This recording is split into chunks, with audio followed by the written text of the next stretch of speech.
కస్తూరి arts Ravikumar జీవన వేదం.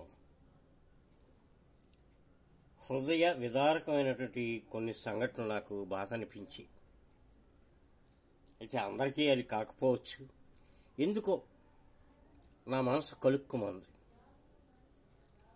మా పక్కింటి వాళ్ళు కొంచెం ఉప్మా పెడితే పని మనిషి ఆ పక్కనున్న గోడకి జారబడి కింద కూర్చుని తింటోంది. ఎందుకో కలుక్కుమంది నా మనసు. ఆ మర్నాడు పెద్ద వర్షం పడుతుంది. అయితే మా ఇంటి పక్కనే డాబా వాళ్ళకి చిన్న షేడ్ ఉంది.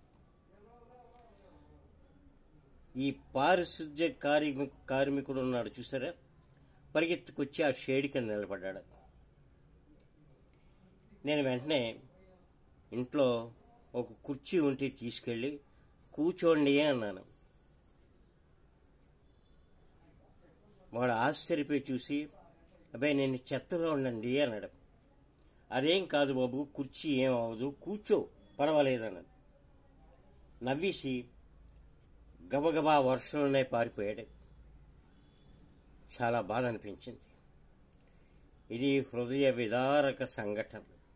ఎందుకు పూర్వం మనసు బాధపడేది కాదు, ఇప్పుడు బాధపడుతుంది. ఏమంటే ఆ మనుషులు విలువ ఇప్పుడు తెలుస్తుంది. పూర్వం నాకు తెలియలేదు, చాలామందికి తెలియలేదు. ఇప్పుడు వాళ్ళ విలువ తెలుస్తుంది కాబట్టి బాధ అనిపిస్తుంది. ఇదే రవికుమార్ జీవన వేదం.